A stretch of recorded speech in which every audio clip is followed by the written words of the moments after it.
देंगे। अरे schedule caste वाले नेताजी, जरा उनके बारे में जान लीजिए। जो पिछड़े समाज के हैं, जब पिछड़े समाज में जन्मे महापुरुष छत्रपति साहू जी महाराज से जिला अमेठी का जिला बना करके मान्या बहन जी ने नाम रखा, तो पिछड़े समाज के महापुरुष कुर्मी समाज में जन्मे छत्रपति साहू जी महाराज का जिले का नाम किसने बदला? पिछड़े समाज के मुख्यमंत्री ने। मेडिकल कॉलेज का नाम अगर बहन जी ने किंजाल हटा करके मेडिकल कॉलेज का नाम छत्रपति साहू जी रखा, तो इसको किसने हटाने का काम किया? बैकवर्ड वाले मुख्यमंत्री। बैकलॉग की भर्ती किसकी हो रही थी? माननीय बहन जी ने अपनी सरकार में ब्राह्मण क्षत्रिय वैश्य शूद्र एससी ओबीसी सबकी खूब भर्ती किया, लेकिन बहन जी ने जब बैकलॉग भर्ती जो एससी ओबीसी की हो रही थी, अगर इसकी भर्ती बहन जी ने शुरू किया तो इसको रोक लगाने का किसने काम किया? बैकवर्ड वाले मुख्यमंत्री ने। एससी समाज को ठेकेदारी में आरक्षण बहन जी ने जो दिया था, अगर आपको एससी समाज से बहुत पीड़ा थी, बहुत दर्द था, तो ये बैकवर्ड वाले मुख्यमंत्री आप बैकवर्ड को भी आरक्षण दे दिए होते। लेकिन बैकवर्ड को आरक्षण तो दिए नहीं, लेकिन शेड्यूल कास्ट का आरक्षण खत्म कर दिए। प्रमोशन में आरक्षण किसने फड़वाया? जिनके पास हमारे शेड्यूल कास्ट वाले नेता गठबंधन का रोवत हो, उनका पता ही नहीं ना कि शेड्यूल कास्ट का प्रमोशन का आरक्षण का बिल समाजवादियों ने फड़वाया, ठेकेदारी का आरक्षण शेड्यूल कास्ट का समाजवादियों ने खत्म किया, बैकलॉग की भर्ती समाजवादियों ने खत्म किया, और बाबा साहब के पार को अयासी करता कहने वाले भी समाजवादी लोग रहे हैं। उसी के बाद मान्या बहन जी ने एक थूथू रैली किया था। मान्य साहब थे, थूथू रैली क्यों हुई थी? क्योंकि समाजवादियों ने बाबा साहब के पार्क जो गोमती नगर में मान्या बहन जी ने बनवाया है, उसको अयासी करता कहने का काम किया था। छत्रपति साहू जी महाराज को उस समाजवादियों ने कहा था कि साहू माहू कौन है? जिनको ये पता नहीं है कि छत्रपति साहू जी कौन है, बाबा साहब अगर वोट का अधिकार नहीं दिए होते तो वो भी गांव में क्या कर रहे होते, ये सबको पता है मेरे भाइयों।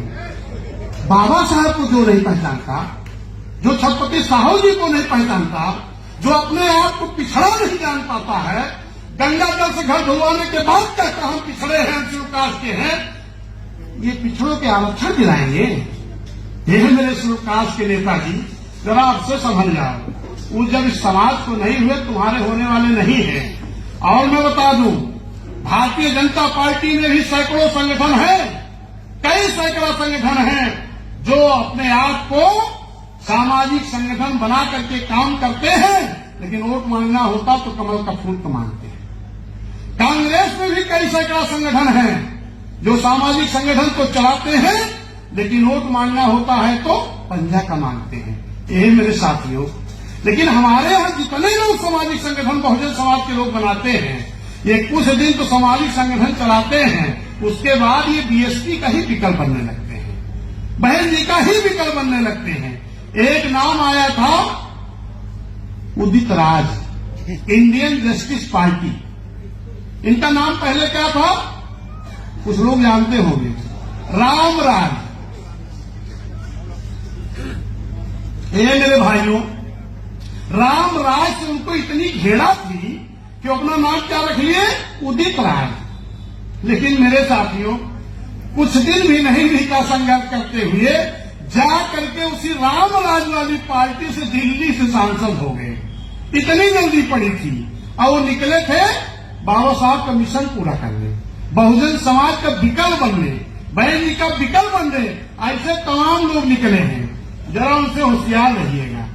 हमारे नौजवान पढ़े लिखे लोग भ्रमित हो रहे हैं।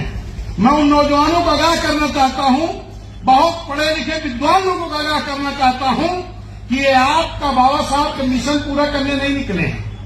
माननीय कांशीराम साहब ने जो बाम सेब बनाया था, उस बाम सेब में तमाम लोग थे, अठावले जैसे लोग, बावन मेहसान जैसे लोग, खापटे जैसे लोग, फूल सिंह बरैया जैसे लोग, तमाम लोग माननीय साहब के साथ थे। लेकिन जैसे DS4 बना, माननीय कांशीराम साहब के जिंदे पर ही तमाम ऐसे लोग थे जो माननीय कांशीराम साहब का विरोध करने लगे। और आज वही लोग माननीय साहब का फोटो लगाते हैं और कहते हैं कि हम माननीय साहब का मिशन पूरा करेंगे। अगर मानव साहब का मिशन ही पूरा करना होता तो मानव साहब के जिंदे पर ही मानव साहब का विरोध आप नहीं किए होते। ये मेरे साथियों, ये दल बना करके, संगठन बना करके आपकी एकता को खंड खंड करना चाहते हैं, आपके भाईचारा को खत्म करना चाहते हैं। जो बहुजन समाज पार्टी इस देश की उस कुर्सी पर, बाबा साहब ने क्या कहा था, एक हाथ में संविधान और एक हाथ में इशारा। क्या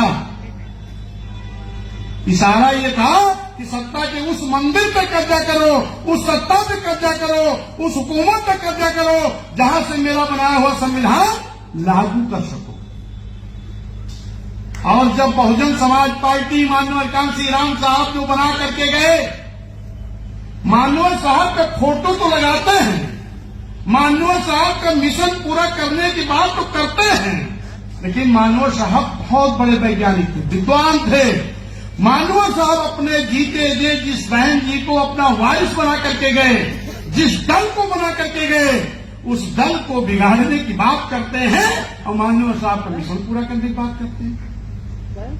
आज इस देश की हुकूमत करने के लिए जब माननीय बहन जी इस देश के सबसे बड़े प्रदेश पर हुकूमत हो गई आपकी, और दिल्ली की तरफ जब आप बढ़े कि सत्ता के उस मंदिर पर कब्जा करेंगे जहां पर बाबा साहब का इशारा था, जहां पर माननीय साहब की चाहत थी, माननीय साहब को भी लोग राष्ट्रपति बना करके इस दल को खत्म कर देना चाहते थे।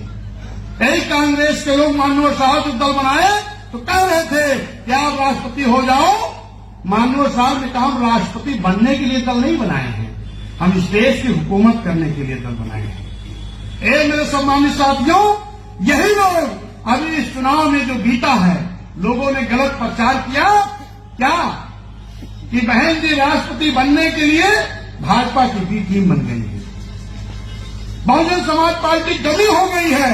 ए मेरे साथियों, जरा सोचिए, ये जो प्रचार तंत्र भाजपा का है, इसकी बात को नहीं मानना है, विपक्षियों को बात को नहीं मानना है, हमें अपने विवेक से काम करना है। ए मेरे अल्पसंख्यक पिछड़े समाज के लोगों, अगर आप अपने विचार से काम कर लिए होते तो आज इस प्रदेश में बहुजन समाज की हुकूमत होती, भाजपा का कहीं अता पता नहीं लगता। मैं इसको बताना चाहता हूं आपको, इस प्रदेश में बहुजन समाज पार्टी कितने सांसद हैं? 10 है ना, और समाजवादी कितने हैं? 3 बचा है। अब 3 बचा है, हो सके तो कम रह जाए, 3 बचे हैं, और उस वक्त कितने थे? 5। अब आप बताओ ईमानदारी से कि 5 सांसद वाली पार्टी मजबूत है कि 10 सांसद वाली? 10 वाली मजबूत है ना, लेकिन 10 वाले को डमी बताया गया और 5 वाले को लड़ाई में बताया गया। इस देश की राष्ट्रीय पार्टी बहुजन समाज पार्टी है, इसको डमी बताया गया, और एक क्षेत्रीय पार्टी को लड़ाई में दिखाया गया, और इस देश की राष्ट्रीय पार्टी को डमी और बीजेपी की बी टीम बताया गया। जिसके पास एससी एसटी मजबूत वोट है, इसको डमी बताया जा रहा है, और जिसका कोई बेस नहीं, उसको लड़ाई दिखाई जा रही है। ये है इस देश का प्रचार तंत्र। जरा इसको समझिए गंभीरता से। क्यों किया गया? क्योंकि आप अक्सर देखते थे कि जब माइक लेके हमारे भाई लोग गांव में लगाते थे जाके से, भाजपा को दोगे सपा को, भाजपा को सपा को, कहीं कहीं कांग्रेसों का नाम आ जाए, लेकिन अगर बसपा का नाम ले लेते पाप लग जाए। सही है गलत? क्यों ऐसा किया गया?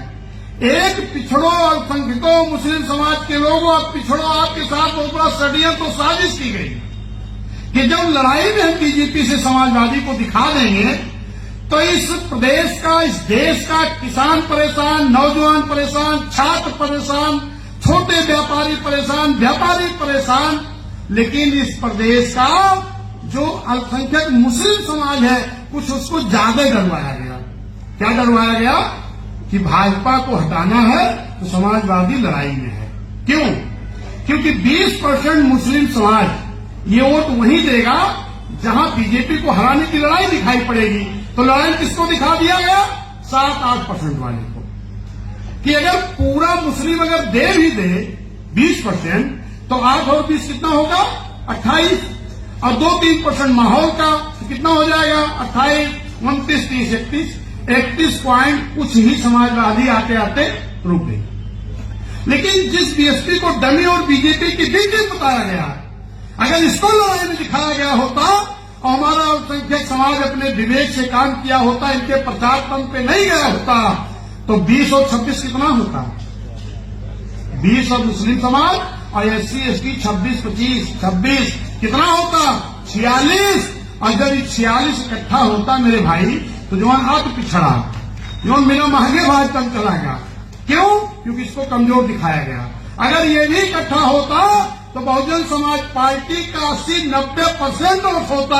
अगर 50-60% पड़ा तो आज पूर्ण बहुमत की सरकार बीएसपी की होती और भाजपा का कहीं अता पता नहीं लगता। ये बहुत बड़ा षड्यंत्र हुआ है। इसी षड्यंत्र को अगर आप समझ जाओ इनके, इसी का मैं खुलासा करने निकला हूं कि जो प्रचार तंत्र दिखावे भाजपा वाला, उस पर विश्वास मत करना। जो सही लागे वही करो। और जो ये छोटे छोटे दल बनवाए गए हैं, ओबीसी में, एससी में भी, इनका क्या मतलब है कि जो बीएसपी यहां पहुंची है, कहां? दिल्ली सत्ता करेगी नौबत पे, वहां अगर 1 इंच निकालोगे तो 4 इंची नीचे, फिर 1 निकालोगे तो 4 इंची नीचे। ये नीचे तो कर सकते हैं, लेकिन ये जमीन से घुटने पर खड़े भी नहीं हो सकते। ये समझ लेना, जो दल बने हैं, ये जो बड़ा मिशन पूरा करने निकले हैं, ये कुछ नहीं कर सकते। बीएसपी जब से बनी है, लगातार बीएसपी का ग्राफ बढ़ता जा रहा था ना, लगातार बढ़ता जा रहा था। इनने छोटे छोटे दल बनवा करके इन्होंने अलग करने का काम किया। और दूसरे ईवीएम में भी कुछ न कुछ तो दाव निकाला है। क्यों? क्योंकि जहां से ईवीएम पैदा हुई, जिस देश के लोगों ने ईवीएम बनाया, उस देश के लोगों ने ईवीएम का उपयोग तो किया, लेकिन बाद में उन्होंने बंद कर दिया। जब लोगों की शिकायतें आई कि ईवीएम से घोटाला हो रहा है, गड़बड़ी हो रही है, तो उस देश के लोगों ने बंद कर दिया जहां ईवीएम चालू हुई थी। लेकिन आज भारत देश में सारे दल विरोध कर रहे हैं, लेकिन पता नहीं क्या हो गया है। निष्पक्ष चुनाव आयोग को, धर्मनिरपेक्ष चुनाव आयोग को क्या हो गया है समझ में नहीं आता है कि सारे दल, राष्ट्रीय दल, सभी पार्टियां ये कहती है कि ईवीएम पर शंका है, ईवीएम में कुछ गड़बड़ी हो सकती है, लेकिन बीजेपी के लोग चाहते नहीं, ईवीएम चलनी चाहिए। बीजेपी के लोग चाहेंगे चलेगी, सारे दल के लोग चाहेंगे कि ईवीएम बंद होनी चाहिए, नहीं बंद होगी। ये मेरे साथियों, बंद तो करना पड़ेगा, इनको बंद तो करना पड़ेगा। लेकिन एक चीज और मान लीजिए, ये जब तक मन कहे चलावें, इनकी ईवीएम का जो काम चलता है, अगर आप ईमानदारी से पूरे अल्पसंख्यक समाज, ओबीसी, पिछड़ा, मुस्लिम, SC ST और न्याय पसंद ब्राह्मण, क्षत्रिय, वैश्य, ये सभी भैया इकट्ठा हो जाए, इतना बड़ा वोट हो जाए कि इनका ईवीएम फीवीएम सब फेल हो जाए, चाहे जो बेईमानी करें, लेकिन हम लोगों को इकट्ठा होने की जरूरत है। और जो ये नगर पालिका, महानगर पालिका, टाउन एरिया, नगर पंचायत, वार्ड, पार्षद, सभासद का चुनाव होने जा रहा है, ये मेरे पिछड़े समाज के लोगों बहुत धोखा हुआ है। इस चुनाव में ईमानदारी से हाथी के साथ खड़े हो जाओ, क्योंकि मेरे सम्मानित साथियों, कार्यकर्ता है, उत्साह में सभी लोग टिकट मांगते हैं। बीएसपी का टिकट मांगने का अधिकार सभी वर्करों को है, लेकिन ये सिंबल से चुनाव होगा। मान्य बहन जी जिसको सिंबल दे दें, ये मेरे सभी पिछड़े, ओबीसी या पिछड़े समाज के लोग, माइनॉरिटी समाज के लोग, SC ST समाज के लोग, न्याय पसंद ब्राह्मण, क्षत्रिय, वैश्य के लोगों, जिसको बहन जी हाथी सिंबल लेके भेज दे, उसके साथ खड़े होकर के उस सीट को जिताने का काम करना है, चाहे जिसको दे दें। हमने देखा है, 90 से मैं बीएसपी में काम कर रहा हूं, जब से मैं समझदार हुआ हूं तब से बीएसपी में काम कर रहा हूं। बूथ अध्यक्ष से मेरी राजनीति शुरू हुई है। पहले कार्यकर्ता था, फिर बूथ अध्यक्ष बना, फिर सेक्टर अध्यक्ष बना, फिर DBF बना, फिर भाईचारा रहा, जिला BBF रहा। आज माननीय बहन जी ने एक कार्यकर्ता पे भरोसा करते हुए ये प्रदेश अध्यक्ष की जिम्मेदारी देने का काम किया है।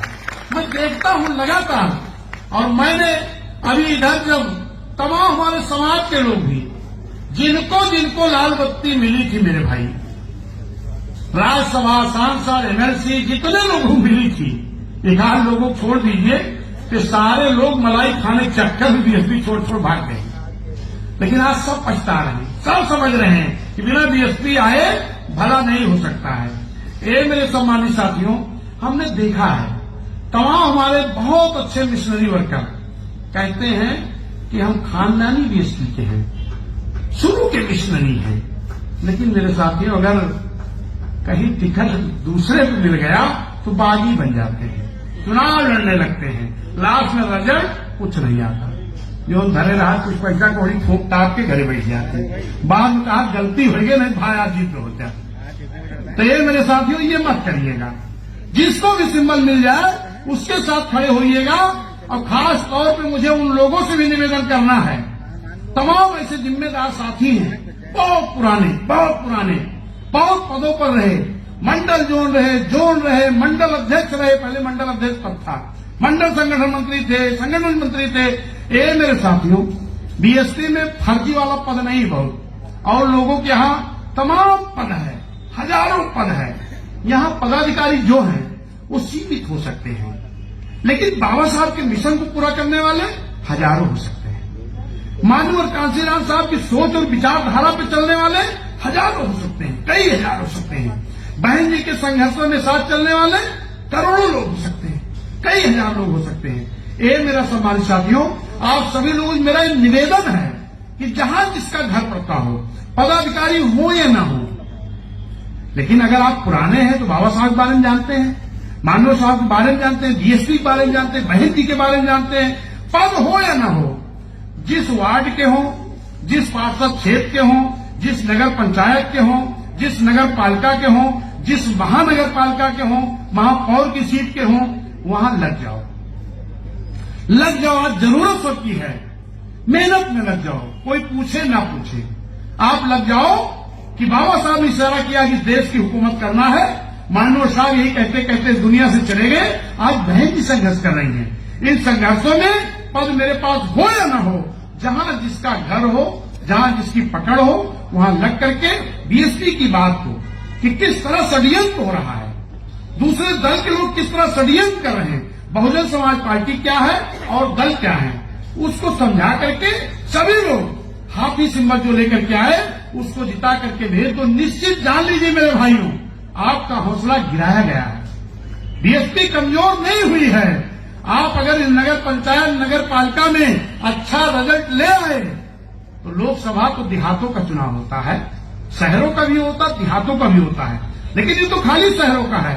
अगर शहरों में आप बढ़िया रिजल्ट ले आए तो देहातों में आपका रिजल्ट बढ़िया रहेगा और प्रधानमंत्री का रास्ता उत्तर प्रदेश से ही चल करके जाता है और इस देश का सबसे बड़ा प्रदेश है।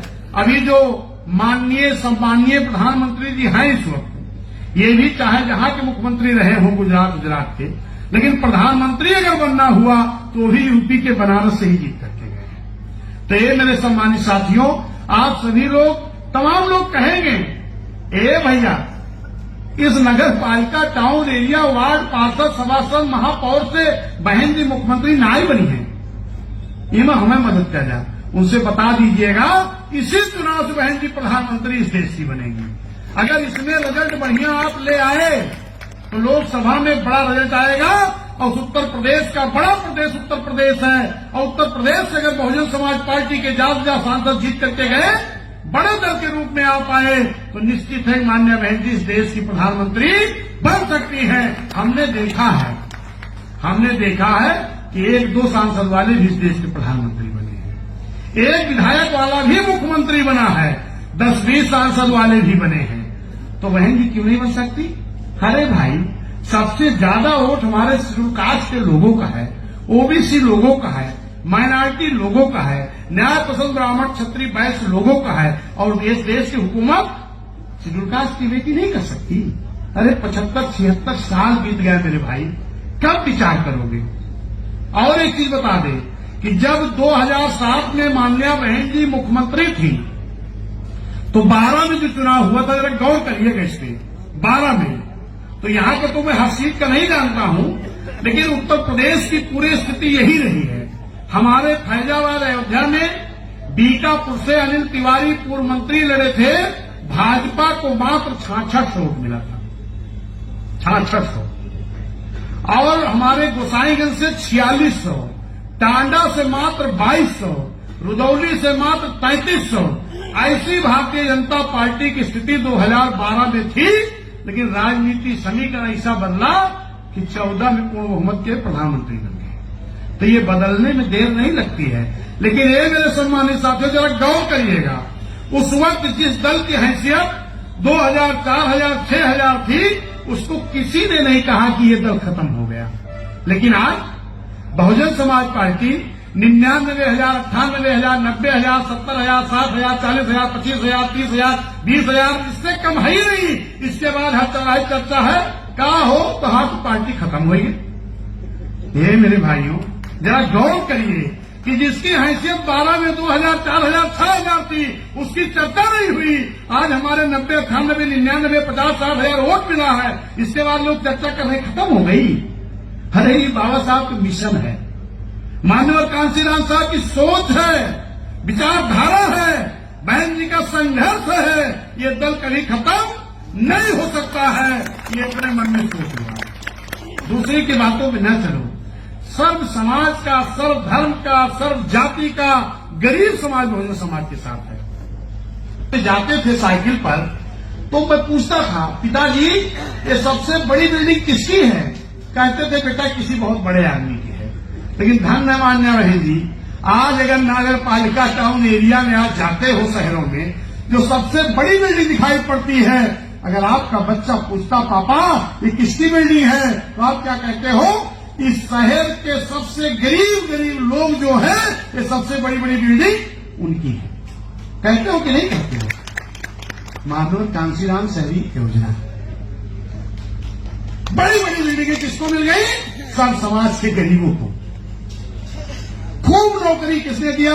मान्य रहेंगे ने सफाई कर्मी नौकरी, आपके पार्क में नौकरी, पुलिस की नौकरी, मास्टर की नौकरी, वीडियो तमाम बन गई। और आज क्या हो रहा? संविदा की नौकरी, एनजीओ की नौकरी, अगर कोनो नौकरी निकलबो करे तो पर्चा ली, यही तो हो रहा।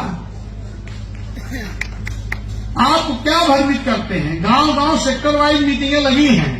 ये मेरे सम्मानित साथियों, बड़ी गंभीरता से उसको हल्के में मत लीजिए। उन मीटिंगों को गंभीरता से करिए। और जो माननीय बहन जी ने कहा है, हर बूथ से कम 10 लोग, और जिस बूथ पर करोगे वहां तो गांव के सैकड़ों लोग हो जाएंगे, गांव के सैकड़ों लोग, और हर बूथ से 10-10 आदमी, कम से कम 200 आदमी हो जाएंगे। और उनको समझाओ, क्या समझाओ? कि जो राशन की दुकान पर राशन पहले मिलता था, 2-2.5 रुपए चावल गेहूं से मिलता था, 1 यूनिट कितना मिलता? 5 किलो। मुश्किल से जब पैसा लेके मिलता था तो 12-15 रुपए का ही तो मिलता था। और आज राशन लेके जैसे निकले तैसे का आदमी भाजपाई बाहर बैठा रहा थी। कहा भैया ये मोदी राज फ्री पावत है ना, बड़ा खुश है। हाँ भैया विलुप्त तो है। लेकिन जैसे घर लेके आए, 1 यूनिट पे कितना? 5 किलो, दाम कितना? 10-12 रुपया। जैसे घर लेके आए तैसे हमारा दीदी बहनी कहीं तनी सरसों तेल निकल लेता हुआ तो कितने मिल रहा? 50-60 रुपया का है। आज कितना होगा? 2-250 कई जगह का चूमर निकाल लेता है जरा, लेकिन समझना है कहा फ्री नहीं होता है। किसानों को हमारे 2000 सम्मान निधि दी जा रही है। अगर उधर गौर करिए, जो खेतों में आपकी खाद पड़ती है, उसका वजन पहले कितना था? 50 किलो, अब कितनी होगी? 40 किलो, 45 किलो। 5 किलो चोरी है थोड़ी खादी में, और ये कौनो कम नहीं है। वो 5 किलो के दाम अगर पूरे भारत देश के जो 5 किलो कम हुआ है, खाली उसकी कीमत जोड़ लो, वो कहे 100 गुना सम्मान निधि नहीं देते। लेकिन किसान हमारा कहा थी खाता मार के सम्मान निधि, तोहरे जीव काट के तुम्ही के देता है, ये बेईमान हो गए। सिलेंडर फ्री नहीं मिला, वहां पे ब्याज सहित वहां वसूली हुआ है। जब तक आपके सिलेंडर की कीमत अदा नहीं हो जाएगी, तब तक सब्सिडी आपको नहीं मिलेगी। गए सिलेंडर ले आए, घरे आए, कहीं कि हमारा तो सब्सिडी मिली, बगैर जो फ्री पाए हैं कहीं हमारा तो सब्सिडी नहीं मिली। मेरे बहनी दौड़ के पहुंच गई कहा एजेंसी, कहीं भैया हमारा सब्सिडी काहे नहीं मिली, कहीं फ्री वाला का, कहीं ना कहीं जब तक मोदी जी ब्याज से वसूल न ले तब तक वहां सब्सिडी ना मिले। पहले कितना ही मिलता रहा 400-450 रुपए, 430 रुपया का, आज कितना ही मिलता है 1000 रुपया का, 1300 होगा। आइए मेरे सम्मानित साथियों, ये दियत कहां से यहू बता दें। गुजरात, बॉम्बे जैसे बड़े बड़े शहरों में क्या हो रहा, पाइप से कनेक्शन जा रहा। अब तो आपके लखनऊ भी शायद शुरू हो गया होता।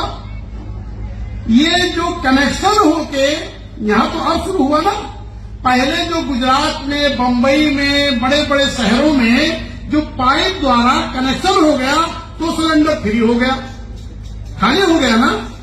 तो वाह मोदी भैया, ये जो है सिलेंडर खाली हो गया का कहां बहाव है, ये कल आए तो गरीबन को फ्री कहा देंगे थी, सबके घरे जबरदस्ती पहुंचा दी और वो पैसा भी वसूल ली। अब आज देख ला घरे पड़ा हुआ है सिलेंडर भरावे की नौबत नहीं आवती जाए, तमाम गरीब लोग बेचारे कहां भराएंगे। इनकी जितनी नीति है, क्यों भाजपा बैठ के बहस के लिए हमसे सारी नीति फराय है, लेकिन ये हमारे देश के ही बैकवर्ड भैया की समझ में कब आई, हमारे समझ में नहीं आई। ये मेरे पिछड़ा भैया, बैकवर्ड भैया, सब लोग समझ जाओ। अब देखा बहुत समय बीत गया, मंडल की मीटिंग है, बड़ी दूर दूर से आप लोग आए होंगे, आप लोगों को दूर तक जाना भी, ठंडक का मौसम है। अभी जिले वाइज जो बहन की मीटिंग सेक्टर वाइज हो रही है, मैं 20 तारीख से ये काम शुरू कर रहा हूं। 20 को वही जी ने बनाया है, 21, 22 2 दिन खाली फोन उठाया हूं, 2 दिन गैप करके अब जब शुरू किया हूं, तब से लगातार आज आपके मंडल का कार्यक्रम खत्म होते ही सारे मंडलों का कार्यक्रम मेरा आज समाप्त हो रहा है।